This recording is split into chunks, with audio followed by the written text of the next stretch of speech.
Assembly ఎన్నికల్లో ఓటమి పాలైన కేసీఆర్ లోక్సభ ఎన్నికలైన సత్తా చాటాలని భావిస్తున్నారు. హైదరాబాద్ మినహా అభ్యర్థుల ఎంపికను పూర్తి చేసిన బీఆర్ఎస్ అధినేత ఉగాది తర్వాత ప్రజల్లోకి వెళ్లాలని నిర్ణయించినట్టు తెలుస్తోంది. ఇప్పటి వరకు బహిరంగ సభకు అత్యంత ప్రాధాన్యమిచ్చిన కేసీఆర్ ఈసారి మాత్రం రోడ్ షోలు, కార్నర్ మీటింగ్లలో పాల్గొనాలని నిర్ణయించినట్టు తెలిసిందే. మొత్తం 17 నియోజకవర్గాలను చుట్టేయాలని కేసీఆర్ భావిస్తున్నారు. ఇందుకోసం తగిన ప్రణాళికలు సిద్ధం చేస్తున్నారు. క్షేత్రస్థాయిలోకి వెళ్లడం ద్వారా ప్రజలకు దగ్గర కావడంతో పాటు క్యాడర్లోనూ ఆత్మస్థైర్యం నింపేందుకే కేసీఆర్ రోడ్ షో నిర్ణయం తీసుకున్నట్టు బీఆర్ఎస్ వర్గాలు చెబుతున్నాయి. 17 లోక్సభ స్థానాలకు గాను 16 స్థానాలకు అభ్యర్థులను ప్రకటించిన కేసీఆర్ హైదరాబాద్ స్థానాన్ని పెండింగ్లో పెట్టారు. బీసీ సామాజిక వర్గానికి చెందిన శ్రీకాంత్ హైదరాబాద్ అభ్యర్థిగా దాదాపు ఖరారైనప్పటికీ అధికారికంగా ప్రకటించాల్సి ఉందని సమాచారం. బాధ్యతాయుతంగా వ్యవహరించాల్సిన యూట్యూబ్ ఛానళ్లు కొన్ని ఇలాంటి ఆధారాలు లేకుండా అడ్డగోలు అసత్యాలను పదే పదే ప్రసారం చేస్తున్నాయని బీఆర్ఎస్ వర్కింగ్ ప్రెసిడెంట్ కేటీఆర్ అన్నారు. ప్రజలను తప్పుదోవ పట్టించేలా తమ్లైన్స్ పెడుతూ వార్తల పేరుతో శుద్ధ అబద్ధాలు చెప్తున్నాయని మండిపడ్డారు. గుడ్డి వ్యతిరేకత వనలో లేదో అధికార పార్టీ ఇచ్చే డబ్బులకు ఆశపడి ఇలాంటి నేరపూరితమైన చట్ట విరుద్ధమైన వీడియోలను, ఫేక్ న్యూస్లను ప్రచారం చేస్తున్నాయని అన్నారు. ఇక ఇది వ్యక్తిగతంగా తనతో పాటు బీఆర్ఎస్ పార్టీని దెబ్బతీయాలన్న కుట్రతో భాగంగానే జరుగుతుందని భావిస్తున్నామని పేర్కొన్నారు.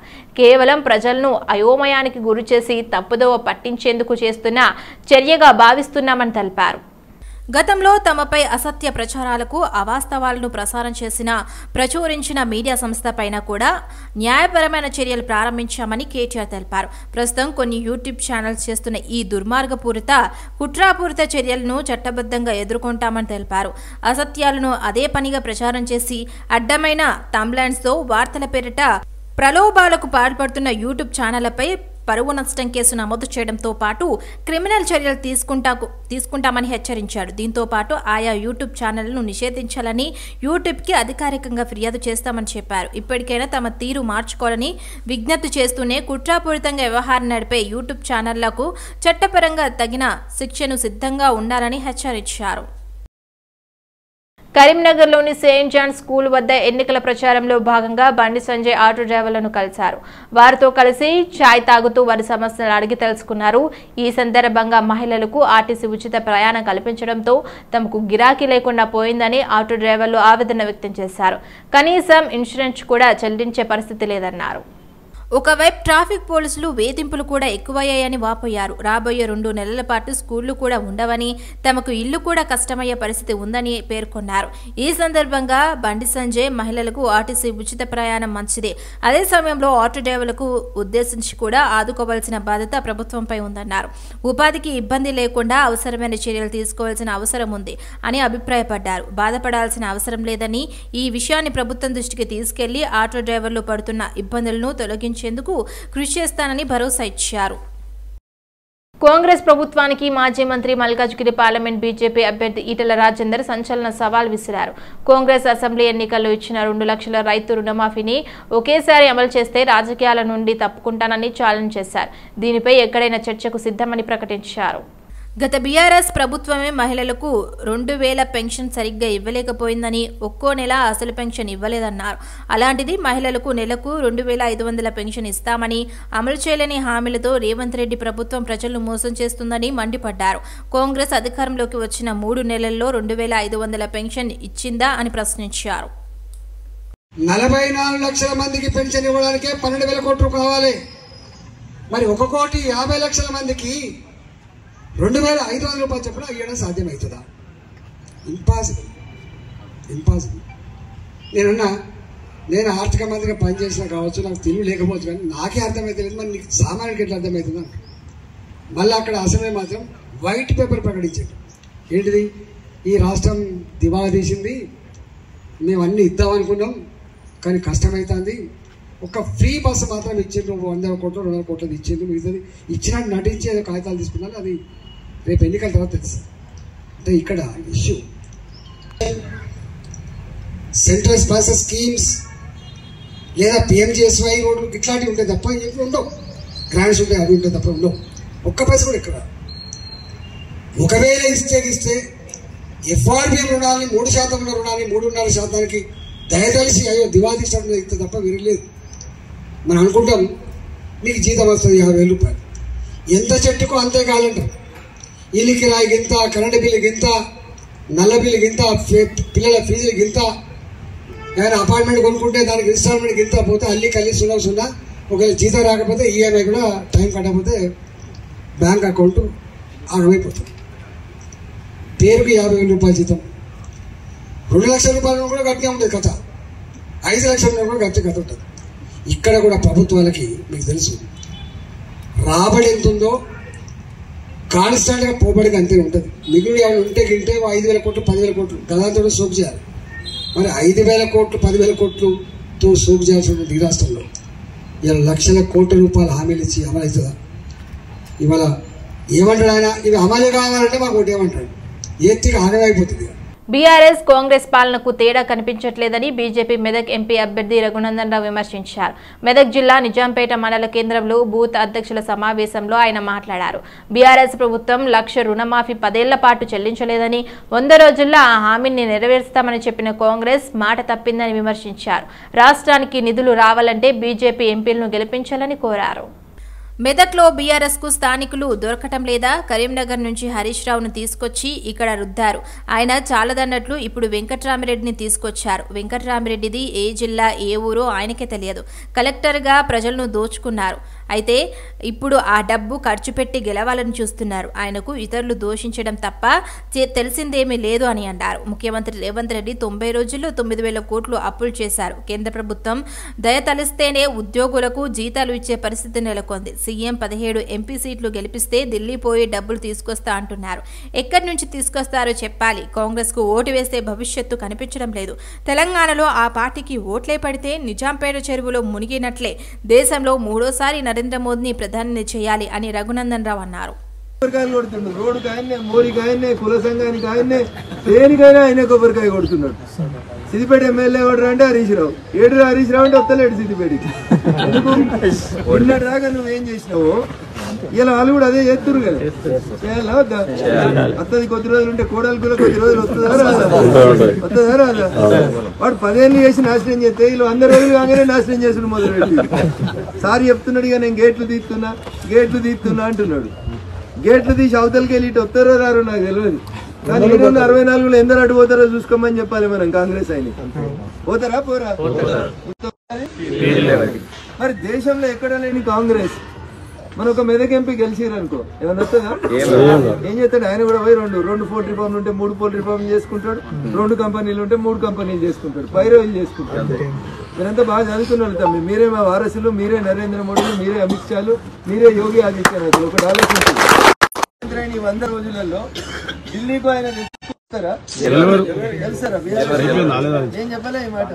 పెద్దపల్లి ఎంపీ ఒక ఆయన ఉంటుండే వాళ్ళకు, వెంకటేష్ అని. 5 ఏళ్ళ ఎంపీ పదవి కూడా అయిపోలే, ఇంకా 6 నెలలు ఉంది. నాకు వద్దు నీ కారు వద్దురా పోయిన, కారు దిగి నడుచుకుంటూ పోయినా గోదావరి కన్నా కూలి పని చేసుకుంటే కానీ అమ్మ నీ కారు వద్దు వేల కోట్లు ఉంటాయి ఇక్కడ. చేవలలో ఒక ఆయన ఉంటాడు, రంజిత్ రెడ్డి అని ఒక ఎంపీ ఉంటుంది. చేగుంటలో కూడా పోల్ట్రీ ఫామ్లు పెట్టుకుంటే ఆయన 1000 కోట్లు ఆస్తి ఉంటాయి ఆయనకు. అందరికంటే ముందు బీఆర్ఎస్ డిక్లేర్ చేసిన సీట్ ఎవరికంటే రంజిత్ రెడ్డికి. ఆయన ఏమన్నాడు ఎరికేనా, నేను రాను బిడ్డో నీ కారులో, కానీ కారు దిగి ఉరికిండి ఆయన. నీ కారు వద్దు, నువ్వు వద్దు, నీ దోస్తాను వద్దు అని పోయింది ఆయన. బీజేపీలోకి వస్తా అన్నాడు, కానీ ఆడ బీజేపీకి ఆల్రెడీ క్యాండిడేట్ ఉన్నాడు కాబట్టి కాంగ్రెస్లోకి పోయింది ఆయన. సరే కారణాలు వేరే ఉండొచ్చు అట్లా. మన పక్కనే మెదక్ పక్కనే జైరాబాద్ ఉంటుంది, ఉన్నాడా బీబీ పాటిల్? 10 ఏళ్ళ కోలే బీఆర్ఎస్ కి ఎంపీ. వీళ్ళు ఉన్నాడా బీఆర్ఎస్ లో? మన మెదక్ చూడు, ఒక్కడన్నా మెదక్లో వాళ్ళ కొట్లాడినోడు దొరికిండా? మెదక్ కూడా దొరికిండా? సిద్దిపేట వాడు దొరికిండా? అసలు మన జిల్లాలో ఎవరు జై తెలంగాణ అనలేదా? నిజాంపేట వాళ్ళు ఎవరు అనలేదా? కోనపుర పల్లి జై తెలంగాణ అనలేదా? జైలు కోలేదా? మరి మెదక్లో ఎవరు లేడా మొగోడు? కేసీఆర్ కు టికెట్ ఇచ్చేదానికి మెదక్లో ఎవరు దొరకలేదా? ఈడిగా అల్లుడు హరీష్ పక్కూరికి వెళ్ళేసి మనం ఎదురుద్దిండు కరీంనగర్కి వెళ్ళేసి. మల్కాజ్గిరి పార్లమెంట్ ఎన్నికల నేపథ్యంలో గడ్డి అన్నారం డివిజన్ కార్పొరేటర్ బద్దం ప్రేమ్ మహేశ్వర్ రెడ్డి ఆధ్వర్యంలో మహిళా ఆత్మీయ సమ్మేళనం ఏర్పాటు చేశారు. ఈ కార్యక్రమంలో మల్కాజ్గిరి పార్లమెంట్ బీజేపీ అభ్యర్థి ఈటెల రాజేందర్ సతీమణి ఈటెల జమున పాల్గొన్నారు. పార్లమెంట్ ఎన్నికల నేపథ్యంలో ప్రతి ఒక్కరూ సైనికుల్లా పనిచేయాలని పిలుపునిచ్చారు. అయితే ఎల్బీనగర్ నియోజకవర్గం నుంచి అత్యధిక మెజార్టీ తీసుకొచ్చి ప్రధానమంత్రి నరేంద్ర మోదీకి బహుమతి ఇవ్వాలని కోరారు. మల్కాజ్గిరి ఎంపీ సీటు గెలిపించి ప్రధానమంత్రి నరేంద్ర మోదీకి బహుమతిగా ఇవ్వాలని విజ్ఞప్తి చేశారు. మహిళలకు 33% రిజర్వేషన్ కల్పించిన ఘనత బీజేపీ ప్రభుత్వానికి దక్కుతుందని ఈటెల జమున తెలిపారు. కేంద్రంలో బీజేపీ అధికారంలోకి వస్తేనే దేశం సుభిక్షంగా ఉంటుందని, అన్ని వర్గాల ప్రజలకు న్యాయం చేకూరుతుందని తెలిపారు. మహిళా మోర్చా అందరూ కూడా సభ్యులందరూ కూడా రేపు వచ్చే ఎలక్షన్లకి ఏ విధంగా పనిచేయాలి, ఏ విధంగా ముందుకెళ్లాలనే ఉద్దేశంతో ఇవాళ కార్యక్రమం నిర్వహించుకోవడం జరిగింది. మహిళలందరూ కూడా రేపు వచ్చే ఎలక్షన్స్ బీజేపీ పార్టీ జెండా ఎగరాలని, ఢిల్లీలో మాత్రం మరొకసారి నరేంద్ర మోడీ గారి ప్రభుత్వం ఉండాలని కోరుకుంటున్నారని చెప్తున్నారు. ప్రతి ఇంట్లో కూడా మేము ఒక్కరే మహిళ ఉండొచ్చు, కానీ మా తోటి మాత్రం 10 ఓట్లు వేయించే బాధ్యత మాది అని కూడా ఇవాళ మహిళలందరూ కూడా నాకు చెప్పడం జరిగింది. అదేవిధంగా మోడీ గారు చేస్తున్నటువంటి కార్యక్రమాలు కూడా మహిళలకు ఇచ్చినటువంటి పథకాలు కావచ్చు, మహిళలకు ఇచ్చినటువంటి రిజర్వేషన్ 33% కావచ్చు, ఎన్నో సంవత్సరాల నుంచి ఇప్పుడు మనం రామ జన్మభూమి రామ మందిర్ కళలు కూడా అనుకోలేదు అది పూర్తి చేస్తారని. కానీ ఇవాళ 500 సంవత్సరాలు ఉన్నటువంటి కళను మన కండ్ల ముందు రామ మందిరం కట్టించినటువంటి మోడీ గారికి తప్పకుండా ఓట్లేస్తామని చెప్పడం, మళ్ళీ అదేవిధంగా ప్రతి ఇంటికి అక్షంతలు ఇవ్వడం చాలా గొప్ప కార్యక్రమం ఇది. కాబట్టి ఇట్లాంటి మోడీ గారికి అవసరం మన దేశానికి. కాబట్టి మన రాష్ట్రం కావచ్చు, మన దేశం కూడా సుభిక్షంగా ఉండాలంటే మోడీ లాంటి వారు ఉండాలని చెప్పి ఇవాళ ప్రతి ఒక్క మహిళ కోరుకుంటుంది.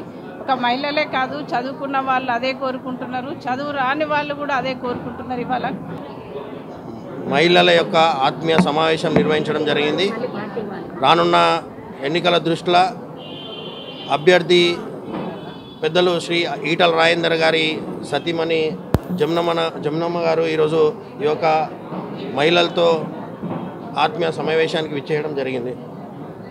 వారు వచ్చేసినప్పుడు మొత్తం మహిళలందరూ కూడా ఇక్కడికి వచ్చేసినట్టు మహిళలందరూ కూడా ఈసారి భారతీయ జనతా పార్టీ మల్కాజ్గిరిలో భారీ మెజారిటీతో ఈటల రాజేందర్ గారిని గెలిపిస్తామని చెప్పి వారికి నమ్మకాన్ని కుదిరించి వారిని పంపించడం జరుగుతుంది.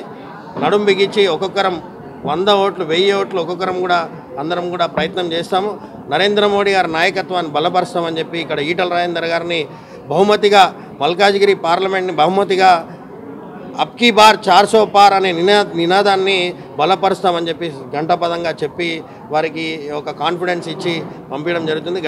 ఎమ్మెల్సీ కవిత లిక్కర్ కేసు వ్యవహారం పార్లమెంట్ ఎన్నికల్లో ఎలాంటి ప్రభావం చూపబోదని బీఆర్ఎస్ కరీంనగర్ పార్లమెంట్ అభ్యర్థి బోయినపల్లి వినోద్ కుమార్ అన్నారు. రాజకీయ కుట్రలో భాగంగానే కేంద్రంలోని బీజేపీ లిక్కర్ కేసును వాడుకుంటోందని ఆరోపించారు.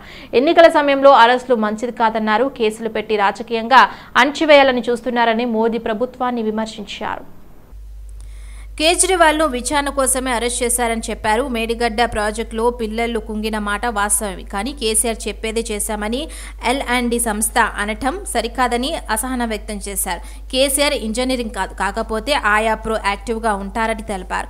అయితే ఫోన్ ట్యాపింగ్ వ్యవహారంలో గత బీఆర్ఎస్ ప్రభుత్వం తప్పు ఉందని భావిస్తే ప్రజలు సహించారని అన్నారు. తప్పే లేదు కాబట్టే తమను పూర్తిగా తిరస్కరించట్లేదని, ఎన్నికల్లో 39 సీట్లు కట్టబెట్టారని గుర్తు చేశారు. లోక్సభ ఎన్నికల్లో ఖచ్చితంగా బీఆర్ఎస్ విజయం సాధిస్తుందన్నారు.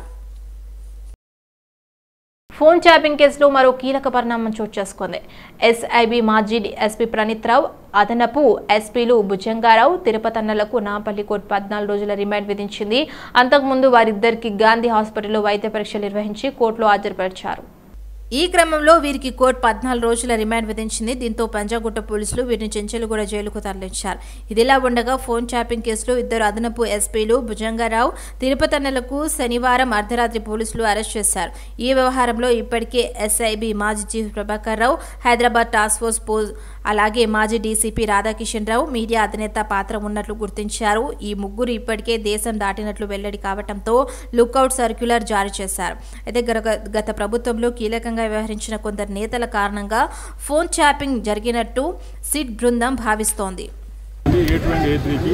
మేము రిమాండ్ రిపోర్ట్ అపోజ్ చేసినాం. అయినా కూడా జడ్జి గారు మా వాదనలు కన్ఫర్మ్ వాళ్ళ పీపీ వైజ్ కన్ఫర్మ్ చేసినాం. రిమాండ్ 64 పంపించాను. బికాస్ ఆఫ్ ఏంటంటే 409 IPC and section 70 of IT act 2 above 7 years offence ఉన్నాయి కాబట్టి రిమాండ్ బిలో 7 ఇయర్స్ రిమాండ్ పంపించాను. A1 police custody extension complete అయిపోయింది. దాన్ని కూడా మేము మండేనా పీరియడ్ అనేది దాన్ని కూడా మేము చేయలేదు. నెక్స్ట్ మంత్ 6 వరకు పెట్టారా? ఏప్రిల్ 6. వివిధ ప్రభుత్వ శాఖలో పనిచేస్తున్న కాంట్రాక్ట్ అవుట్సోర్సింగ్ ఉద్యోగులను పర్మనెంట్ చేయాలని రాజ్యసభ సభ్యుడు బీసీ సంక్షేమ సంఘం జాతీయ అధ్యక్షుడు కృష్ణయ్య డిమాండ్ చేశారు. హైదరాబాద్ విద్యానగర్లోని బీసీ భవన్లో బీసీ యువజన సంఘం రాష్ట్ర అధ్యక్షుడు నీల వెంకటేష్ అధ్యక్షతన కాంట్రాక్ట్ అవుట్సోర్సింగ్ ఉద్యోగులను నిర్వహించిన నిరసనలో ఆర్ కృష్ణయ్య పాల్గొన్నారు. యూనివర్సిటీ విద్య, వైద్యం, ఆరోగ్య శాఖలో దాదాపు 1,50,000 మంది కాంట్రాక్ట్ అవుట్సోర్సింగ్ ఉద్యోగులు గత 15 సంవత్సరాలుగా పనిచేస్తున్నారని, వీరందరికీ రెగ్యులర్ ఉద్యోగులకు సమానంగా విద్యార్హతలు, స్కిల్స్ ఉన్నప్పటికీ చాలు జీతాలతో పనిచేస్తున్నారని వాపోయారు. ఏజెన్సీలు శ్రమ దోపిడీ చేస్తున్నాయని అన్నారు. రాష్ట్రంలో కాంగ్రెస్ ప్రభుత్వం అధికారంలోకి వచ్చిన వెంటనే వీరికి ఉద్యోగ భద్రత కల్పిస్తామని హామీ ఇచ్చిందని, కానీ ఆ దిశగా చర్యలు తీసుకోవటం లేదని విమర్శించారు. సుప్రీంకోర్టు ఆదేశాల మేరకు సమాన పనికి సమాన వేతనం వీరికి రెగ్యులర్ చేయాలని ఆర్ కృష్ణయ్య డిమాండ్ చేశారు. మా ఎస్సీలు, మా బీసీలు, మా ఎస్టీలు ఉన్నారు, మా మైనార్టీలు ఉన్నారు. కాబట్టి వీళ్ళని దోసుకుంటుంటే, వీళ్ళ శ్రమను దోసుకుంటుంటే, వీళ్ళకి అన్యాయం జరుగుతుంటే చూస్తూ ఊరుకోం. కాబట్టి ప్రభుత్వం వెంటనే స్పందించాలి. ఐఏఎస్, ఐపీఎస్ అందరు పెద్ద కులపొలు ఉన్నారు. మా కులపొలను వర్తించుకుంటలేరు వాళ్ళు. అందుకే ఈ పరిస్థితి తొలగించి వెంటనే వీరికి న్యాయం చేయడానికి చర్యలు తీసుకోవాలని చెప్పి పక్క రాష్ట్రాలైన తమిళనాడు, కర్ణాటక, రాజస్థాన్, ఉత్తరప్రదేశ్, పశ్చిమ బెంగాల్, కేరళ అన్ని రాష్ట్రాల్లో కాంట్రాక్టు అవుట్సోర్సింగ్ ఉద్యోగులను పర్మనెంట్ చేశారు. మన రాష్ట్రం ధనిక రాష్ట్రం, ఎందుకు పర్మనెంట్ చేస్తలేరని చెప్పి నేను హెచ్చరిస్తున్నాను. కాబట్టి ప్రభుత్వం స్పందించాలి, వెంటనే వీళ్ళని పర్మనెంట్ చేయాలి. జీతాలు కూడా పెంచాలి. వీళ్ళకి జీతాలు సమాన పనికి సమానం. ఒకరికి 30,000 ఉంటుంది, 25,000 ఉంటుంది, ఒకరికి 12,000. ఏంటిది అన్యాయం? అందరు అదే పని చేస్తున్నారు. పాలమూరు యూనివర్సిటీ ఉంది, షాదవాన్ యూనివర్సిటీ ఉంది, ఉస్మాన్ యూనివర్సిటీ ఉంది, అగ్రికల్చర్ యూనివర్సిటీ ఉంది. ఇళ్ళల్లో జీతాలలో కూడా తీవ్ర వ్యత్యాసాలు ఉన్నాయి. కాబట్టి ప్రభుత్వం వెంటనే స్పందించి వ్యత్యాసాలను తొలగించి వీరిని పర్మనెంట్ చేయాలని చెప్పి డిమాండ్ చేస్తారు. 24 గంటలు పిల్లలకు పనిచేసే వాళ్లకు 2,000, 3,000, 5,000, 9,000 జీతాలు ఇస్తారు. ఆ బిడ్డ ఖబర్దార్ అని చెప్పి హెచ్చరిస్తే మరి 15,000కు పెంచేయడం జరిగింది. మరి ఇది ప్రతి ఒక్కరికి వర్తింపజేయాలి. అది కాకుండా ఈ జీవో మీకు వర్తింపు కాదు, మీరు అవుట్ సోర్సింగ్ తెలియదు, కాంట్రాక్ట్ పద్ధతి తెలియదు అన్నప్పుడు మీరు ఎట్ట పని చేపించుకుంటారు వర్కర్లతోని? అంటే ఎట్టి చాకరి కింద యూనివర్సిటీలలో కానీ అన్ని శాఖలలో ఎట్టి చాకరి కింద పని చేసుకుంటే ఖబర్దార్ బిడ్డ ఒక్కొక్కరిని చీపులు కట్టలు పెట్టి తరిమి కొడతారు. మీ ఆఫీసులు కూడా తాళాలు వేసి మీరు కూడా పోయి మీరు ఇళ్లలో కూర్చొని మరి పనులు చేపించుకోరు. ఇక పని చేసే వాళ్ళకే మీరు జీతాలు అవుట్ సోర్సింగో తెలియదు, కాంట్రాక్టో తెలియదు, ఒక రెగ్యులర్ చేసే విధానం మీకు అమలు కాదు. మీరు అలాంటప్పుడు మీరు ఇక వాళ్ళని ఎట్లా పని చేపించుకుంటారు? అందుకనే వెంటనే పర్మనెంట్ చేసే విధంగా ప్రతి ఒక్కరికి ఒక గుర్తింపు అనేది విలువలు తెలియకపోతే ఆర్ కృష్ణన్న వెంటనే సీఎం గారితో మాట్లాడి దాని ప్రాసెస్ ఏముందో కంపల్సరీ చేస్తాడు. మీరు వాళ్లకు వేతనాలు పెంచే విధంగా జీవో నెంబర్ 60 అమలయ్యే విధంగా చెయ్యకపోతే అన్ని యూనివర్సిటీల నుంచి పెద్ద ఎత్తున ఉద్యమం చేపడతాం. వివిధ శాఖల నుంచి కూడా తీసుకొచ్చి లక్షలాది మందితోని చలో సెక్రటరియట్ దిగ్బంధం చేయడానికి సిద్ధంగా ఉన్నామని చెప్పి హెచ్చరిస్తున్నాం. తెలంగాణలో ప్రతిపక్ష బీఆర్ఎస్ కు వరుస దెబ్బలు తగులుతున్నాయి. ఇప్పటికే పలువురు నేతలు పార్టీకి గుడ్ బై చెప్పేశారు. తాజాగా మాజీ ఎమ్మెల్సీ తేరా చిన్నపరెడ్డి పార్టీని వీడారు. బీఆర్ఎస్ ప్రాథమిక సభ్యత్వానికి రాజీనామా చేస్తూ ఈ నెల 14న ఆయన కేసీఆర్ కు లేఖ పంపగా నిన్న సాయంత్రం చిన్నపరెడ్డి దాన్ని మీడియాకు విడుదల చేశారు. నల్గొండ లోక్సభ స్థానాన్ని ఆశించిన ఆయన ఆ స్థానానికి కంచల కృష్ణారెడ్డి పేరు ప్రకటించిన తర్వాత రాజీనామా లేఖను బయటపెట్టడం గమనార్హం. చిన్నపరెడ్డికి బీజేపీ నుంచి ఆహ్వానాలు అందుతున్నట్లు సమాచారం. హుజూర్ నగర్ మాజీ ఎమ్మెల్యే బీఆర్ఎస్ నేత సైదిరెడ్డిని పార్టీలో చేరుకున్న బీజేపీ ఆయన్ను నల్గొండ ఎంపీ స్థానం నుంచి బరిలోకి దింపుతోంది. ఆయన అభ్యర్థిత్వాన్ని కమలం పార్టీ నేతలు వ్యతిరేకిస్తుండటంతో ఇప్పుడు ఆ స్థానాన్ని చిన్నపరెడ్డి కేటాయించి సైదిరెడ్డికి మరో స్థానం కేటాయించాలని బీజేపీ అధిష్టానం యోచిస్తున్నట్లు తెలుస్తోంది. ఆ హామీతోనే చిన్నపరెడ్డి బీఆర్ఎస్ ను వీడినట్లు ప్రచారం జరుగుతోంది. 1-2 రోజుల్లో భవిష్యత్తు కార్యాచరణ ప్రకటిస్తానని చిన్నపరెడ్డి తెలిపారు. బీఆర్ఎస్ నేత మాజీ ఎంపీ జోగినపల్లి సంతోష్ కుమార్ పై కేసు నమోదైంది. బంజారాహిల్స్ రోడ్ నెంబర్ 14లో భూమి కబ్జాను యత్నిస్తున్నారంటూ నవయుగ కంపెనీ ప్రతినిధి చింత మాధవ్ కృష్ణ ఫిర్యాదు మేరకు సంతోష్ తో పాటు లింగారెడ్డి శ్రీధర్ పై పోలీసులు కేసు నమోదు చేశారు. సర్వే నెంబర్ 129/54లో 1350 చదరపు గజాల స్థలాన్ని నవయుగ సంస్థ కొనుగోలు చేసింది. నకిలీ డాక్యుమెంట్లు సృష్టించి ఆ స్థలం కబ్జాకు ప్రయత్నాలు చేస్తున్నారని ఈ నెల 21న కంపెనీ ప్రతినిధి పోలీసులకు ఇచ్చిన ఫిర్యాదులో పేర్కొన్నారు. దీంతో 400, 471, 447, 120B రెడ్ విత్ 34 ఐపీసీ సెక్షన్ల కింద కేసు నమోదు చేశారు. హైదరాబాద్లోని వనస్థలిపురంలో నూతనంగా ఏర్పాటు చేసిన ఓ జ్యువెలరీ షాప్ను ఎల్బీనగర్ నియోజకవర్గ ఎమ్మెల్యే దేవిరెడ్డి సుధీర్ రెడ్డి ముఖ్య అతిథిగా హాజరై ప్రారంభించారు. ఈ జ్యువెలరీ షాప్లో అమ్మే ప్రతి బంగారపు వస్తువును ఎలాంటి కల్తీ లేకుండా తయారవుతుందని దేశవ్యాప్తంగా బంగారు ఆభరణాలు సరఫరా చేస్తున్న ఈ సంస్థకి ప్రభుత్వం శంషాబాద్లో స్థలం కేటాయించడం జరిగిందన్నారు. దాదాపు ద్వారా 3000 మందికి ఉపాధి అవకాశాలు కలిగాయని తెలిపారు. ఈరోజు వనస్థలిపురంలో Malabar gold and diamond jewellery store open చేయడం నిజంగా చాలా సంతోషకరమైన విషయం. దేశవ్యాప్తంగా 344 స్టోర్స్ ఆల్రెడీ రన్ అవుతున్నాయి. మరి అహ్మద్ గారు అంటే దీని యజమాని అహ్మద్ గారు మరి సిరాజ్ గారు నేతృత్వంలో అంటే భారతదేశం హెడ్ సిరాజ్ గారు మరి షరీన్ గారు వీళ్ళందరి నేతృత్వంలో ఇక్కడ మా దగ్గర కమర్షియల్గా ఓపెన్ కావడం చాలా సంతోషకరమైన విషయం. ఎందుకంటే దిల్సుఖ్ నగర్ నుంచి మొదలు పెట్టుకుంటే ఈ ప్రాంతం అంతా కూడా కమర్షియల్గా బాగా డెవలప్ అవుతుంది. అనేక బ్రాండెడ్ షాపులు, అనేక రకాలుగా బట్టల షాపులు, గోల్డ్ షాపులు లేకపోతే అనేక రకాలుగా వస్తుంది. కాబట్టి దీంతో ఈ ప్రాంతంలో ఉన్న యువతి యువకులకు కూడా కొంచెం ఎంప్లాయ్మెంట్ దొరికే అవకాశం ఉంటుంది. ఇంకో ముఖ్యమైన విషయం ఏంటంటే మలబార్ గోల్డ్ అండ్ డైమండ్స్ వాళ్లకు శంషాబాద్లో ప్రభుత్వం స్థలం ఇచ్చింది. దాదాపు 3000 మందికి ఆడ ఉపాధి దొరికే అవకాశం ఉంది. అంటే దేశవ్యాప్తంగా అమ్ముతున్న జ్యువెలరీ షాపులలో నగలన్నీ కూడా ఇక్కడనే తయారు చేసి దేశవ్యాప్తంగా పంపిస్తారు. కాబట్టి 3000 మందికి ఆడ ఎంప్లాయ్మెంట్ దొరికే అవకాశం ఉంటుంది. తద్వారా మన ప్రాంతం నుంచి కూడా కొంతమందిని ఎంప్లాయీస్గా తీసుకునే అవకాశం కూడా ఉంటుందని చెప్పి ఈ సందర్భంగా మనవి చేసుకుంటూ మరి ఈ స్టోర్ యొక్క ప్రాంగణం కూడా జిట్ట రాజశేఖర రెడ్డి గారికి సంబంధించిన సొంత బిల్డింగ్ కాబట్టి ఈ బిజినెస్ బాగా నడవాలి. మరి ఇక్కడికి వచ్చేసిన జిట్ట రాజశేఖర రెడ్డి గారు కానీ, సోదరి లక్ష్మీ ప్రసన్న గారు కానీ, సిరాజ్ గారు, షరీన్ గారు కానీ, మరి తులసి శ్రీనివాస్ గారు, మరి రామ్ గారు అందరికీ పేరు పేరున ప్రత్యేకంగా ధన్యవాదాలు తెలుపుకుంటూ అందరికీ ఉపయోగపడే విధంగా ఈ సేల్స్ జరగాలని చెప్పేసి కూడా కోరుకుంటూ మరి ఈ స్టోర్లో ఉన్న నగలకు 1% కూడా కల్తీ ఉండదు. ఎక్కడ కూడా కల్తీ లేని స్వచ్ఛమైన గోల్డ్ ఈ స్టోర్లో అమ్ముతారని చెప్పేసి గతంలో వాళ్ళకున్న చరిత్ర ఉంది. కాబట్టి అదే విధంగా వాళ్ళ బిజినెస్ కంటిన్యూ చేస్తారని చెప్పి ఆశిస్తూ సెలవు తీసుకుంటాం. మన్సూరాబాద్ డివిజన్లో నూతనంగా ఎన్నికైన చంద్రపురి కాలనీ సంక్షేమ సంఘం సభ్యులు శ్రీరామ్ నగర్ కాలనీ కార్పొరేటర్ కార్యాలయంలో GHMC deputy floor leader corporator Koppula Narasimhareddy మర్యాదపూర్వకంగా కలిసి శాల్వాలతో సత్కరించారు. నిర్దిష్టమైన ప్రణాళికలతో డివిజన్ అభివృద్ధి నిత్యం కృషి చేస్తున్నామని, మోడల్ డివిజన్ అభివృద్ధి ధ్యేయంగా పనిచేయడం జరుగుతుందని, దశల వారీగా అవసరాల మేరకు అభివృద్ధి పెద్దపీట వేస్తున్నామని కార్పొరేటర్ తెలిపారు. నూతనంగా ఎన్నికైన చంద్రపురి కాలనీ సంక్షేమ సభ్యులకి తన పూర్తి మద్దతు ఉంటుందని ఎన్నికైన సభ్యులకు అభినందనలు తెలిపారు. ఈ కార్యక్రమంలో అధ్యక్షులు వెంకటరెడ్డి, ఉపాధ్యక్షులు నాగేశ్వరరావు, ప్రధాన కార్యదర్శి Somireddy, joint secretary AVR Prasad, కోశాధికారి మోహన్ రావు, అంజయ్య, వేమారెడ్డి, బాపురెడ్డి, దశరథ్ తదితరులు పాల్గొన్నారు. రంగారెడ్డి జిల్లా మహేశ్వరం నియోజకవర్గ పరిధిలోని బడంగ్పేట్ మున్సిపల్ కార్పొరేషన్ నాదర్గుల్లో నాదర్గుల్ ప్రీమియర్ లీగ్ టోర్నమెంట్ ని టీపీసీసీ ప్రధాన కార్యదర్శి మేయర్ చిగిరింత పారిజాత నరసింహారెడ్డి ప్రారంభించారు. మానసిక ఉల్లాసం కొరకు క్రీడలు అందరికీ అవసరమని, ఇలాంటి టోర్నమెంట్లు నిర్వహించడం ద్వారా ప్రతిభ వెలుగులోకి రావటమే కాక యువకులకు ప్రోత్సాహకరంగా ఉంటుందని మేయర్ చిగిరింత పారిజాత నరసింహారెడ్డి అన్నారు. ఈ కార్యక్రమంలో టీపీసీసీ ప్రోటోకాల్ కార్యదర్శి బంగారి బాబు, యాచల పురుషోత్తం రెడ్డి, సుభాన్ యాదవ్, సుభాష్ రెడ్డి, విజయ్, హరి, అనిల్, రజనీ, హరీష్ తదితరులు పాల్గొన్నారు. ఈ రోజు సాయంత్రం 6 గంటల నుంచి మంగళవారం సాయంత్రం 6 గంటల వరకు వైన్ షాపులు బంద్ చేయనున్నారు. రేపు హోలీ సందర్భంగా నగర వ్యాప్తంగా పోలీసులు పలు ఆంక్షలు విధించారు. నగరంలో ఎలాంటి అల్లర్లు జరగకుండా మద్యం షాపులు బంద్ చేయాలని సైబరాబాద్ సిపి అవినాష్ మోహంతి ఆదేశాలు జారీ చేశారు. ఇవాళ సాయంత్రం 6 గంటల నుంచి మార్చి 26 మంగళవారం సాయంత్రం 6 గంటల వరకు వైన్ షాపులు బంద్ చేయాలని ఆదేశించారు. శాంతి భద్రతలకు భంగం కలగకుండా పండుగ సందర్భంగా షాపులు మూసివేయాలని వైన్ షాప్ నిర్వాహకులు ఆదేశాలు జారీ చేసినట్లు తెలిపారు.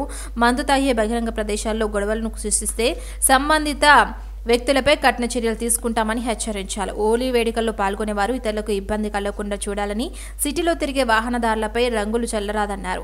వాహనాలపై పబ్లిక్ రోడ్స్లో గుంపులుగా తిరుగుతూ న్యూసెన్స్ చేయొద్దని సూచించారు. దుండిగల్ పోలీస్ స్టేషన్ పరిధిలో ఇటుకల లోడ్ ట్రాలీ అదుపు తప్పి బోల్తా పడింది. ఈ ప్రమాదంలో ఎవరికీ గాయాలు కాకపోవడంతో అందరూ ఊపిరి పీల్చుకున్నారు.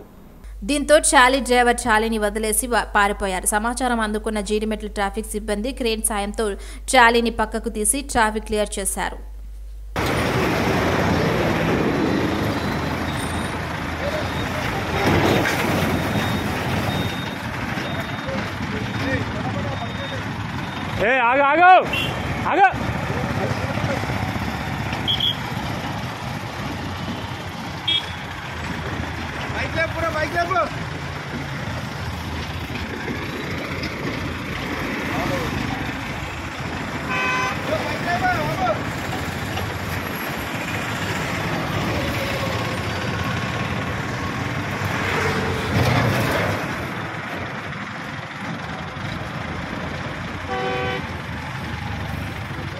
తెలంగాణలో ఎండలు మండుతున్నాయి. రాష్ట్రంలోని చాలా ప్రాంతాల్లో భారీగా ఉష్ణోగ్రతలు నమోదవుతున్నాయి.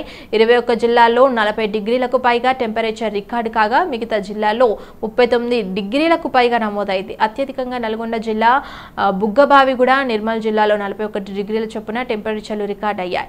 రాబోయే 5 రోజులు రాష్ట్రంలో ఎండల తీవ్రత అధికంగా ఉండే అవకాశం ఉందని భారత వాతావరణ శాఖ వెల్లడించింది. ఈ క్రమంలో ప్రజలు జాగ్రత్తలు పాటించాలని సూచించింది.